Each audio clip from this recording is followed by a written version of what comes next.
Hello. Well,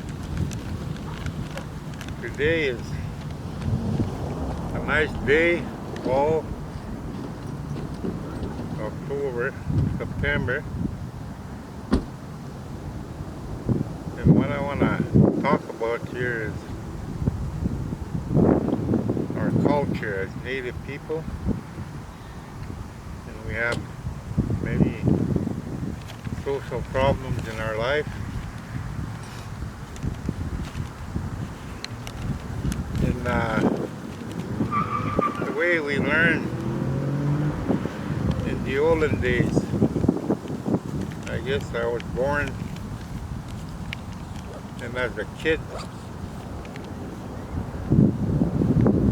our culture and our way of life was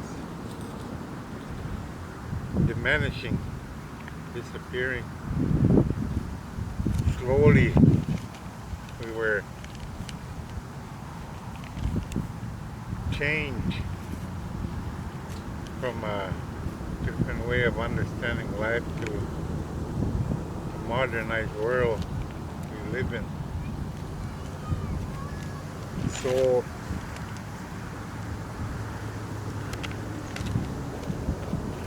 the difference I see in my life is, I guess, our people were starting to get disseminated into a different system where there was drinking. People started to drink, and that's the time that I was born.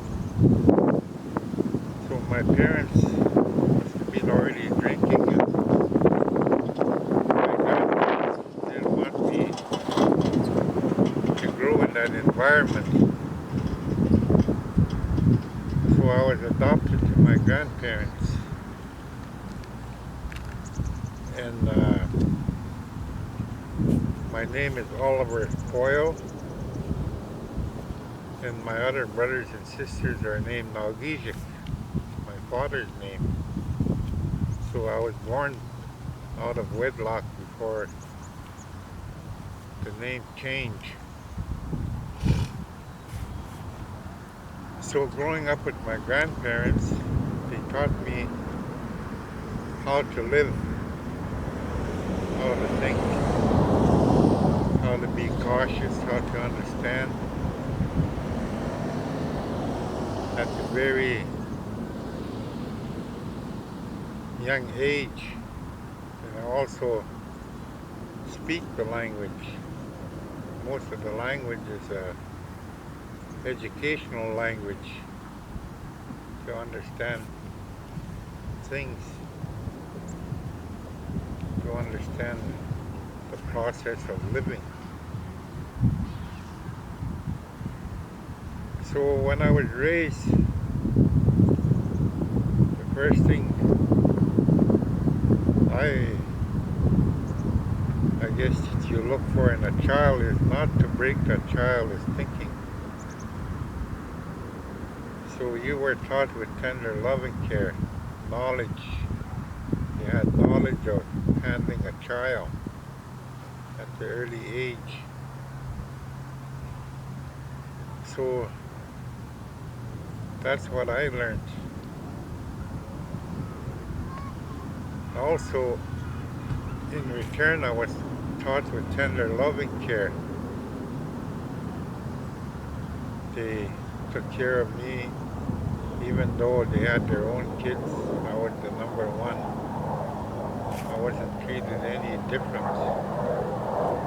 I was even treated better than their own kids. I guess those were a practice not to damage the way I think about life, to understand. Then I grew up.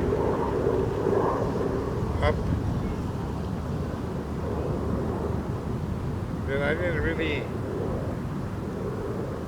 went to school till I was about 9 years old. So I never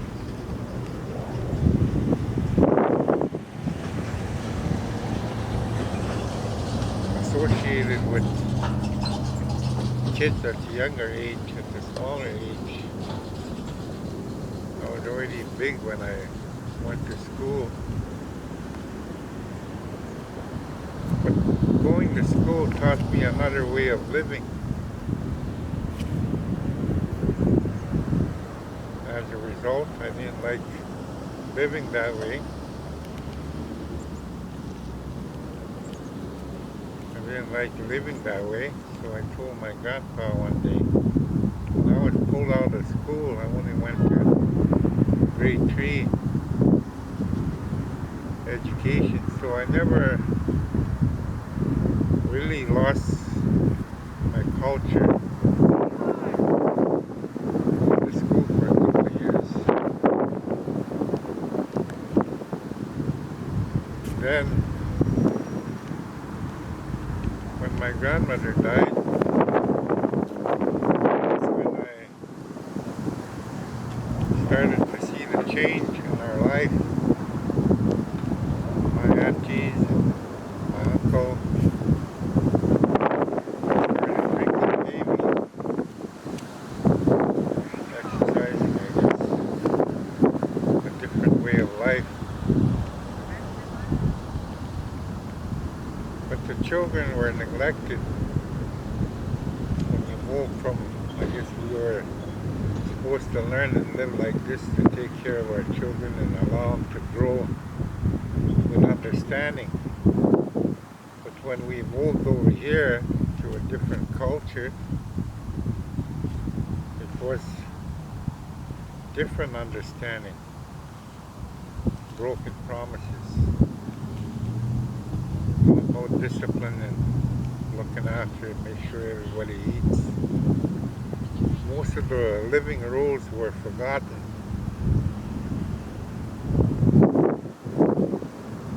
And there was a lot of things that affected our life trying to live that way.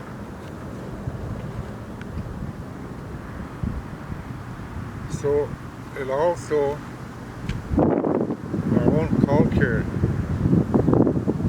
wasn't practiced, because now people were angry because if you're a traditional person and an alright person, you shouldn't be doing drinking and using drugs. So that didn't fit in with our life, and so where do we go? We became angry people. So my grandmother passed on when I was 13 years old, and I saw that. I tried to run around in the bush trapping and fishing with my grandfather, but that was a hard way of life. So I too myself started growing up in that environment, the new environment. So I also started living that kind of life, not being responsible, I guess you would say. I had kids all along since I was 15 years old, and I didn't fulfill my responsibility. And so when you live that kind of life, you're under stress and pressure of not being self-worthy. You feel empty in your life.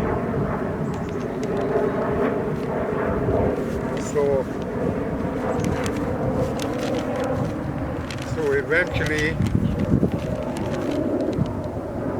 your drinking gets out of hand. Because to me, drinking was a medicine to feel better. But why wasn't I feeling better or okay when I was sober? So today I understand it's important to take care of children Benoji in our language means the cultivation of life. So I wasn't cultivating my life. I was living emptiness in my life. So I did find my way back into society through Alcoholics Anonymous. AA had to practice sobriety.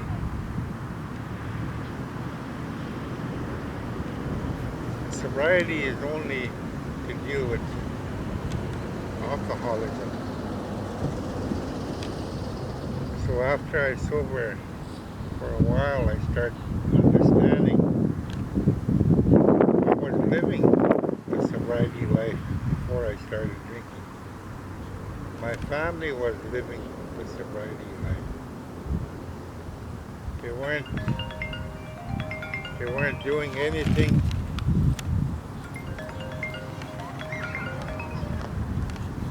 Hello? Hello, it's Jessica calling from Midas. Is this Oliver? Yeah. Hello. Your transit van's all ready to go. Okay, I'll be there in half an hour. All right, that sounds great. Okay. Thank you. Thank you. No problem. Bye-bye. I got transmission. My van is ready. So that's how I went back to my culture. So, but today we are trying to, I guess, speak as Native people, Native culture people, with the educational system. What can we do with our own people to help them with their struggles? So one of the key things I've experienced, we could change ourselves and build ourselves. Like in our traditional way, first thing we have to learn is knowledge. See, when my drinking or living a drinking life, I used to end up here in Thunder Bay. But whether you want to act tough or you're acting on behalf of anger, you get out of hand. So there were times I got out of hand in the city and I got thrown in jail or picked up by police.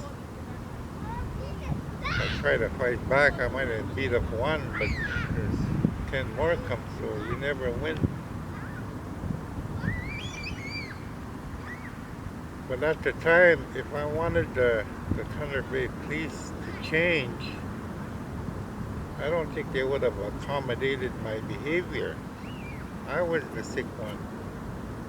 Psychologically, I was angry and defeated in my mind. So, rather than living and educating ourselves to try to change the system, I think we should change ourselves to fit in, you know. And those are the rules we live in, you know. I learned to love people, even though the environment I live in promotes hating each other. There's politics, there's money, there's the Joneses with 2-car garages, and some people are poor and hungry. That's the reality. We gotta love the humanity of it. Also, we gotta have respect for human life. And those are the things that make changes to cultivate our life for our children. Teach them the rules. Because it doesn't matter what religious belief you have.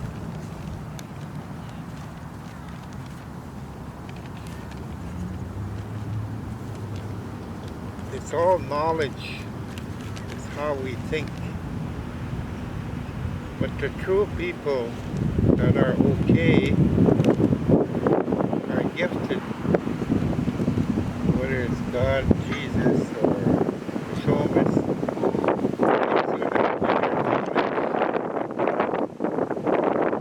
in our understanding where you feel okay.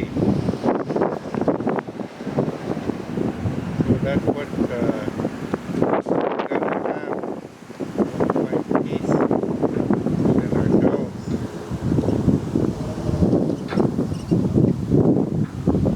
So let's work together. Whether it's a child care service agency, Department of Indian Affairs, chief and consuls, they gotta have a foundation of a spiritual intent to look at it.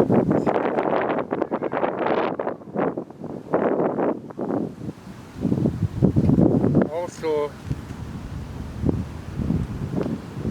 for us Native people to be proud, we gotta be talk our language. Because a lot of things you could interpret in a good way. Like there's an interpretation of a woman, there's an interpretation of a man, there's an interpretation of an elder.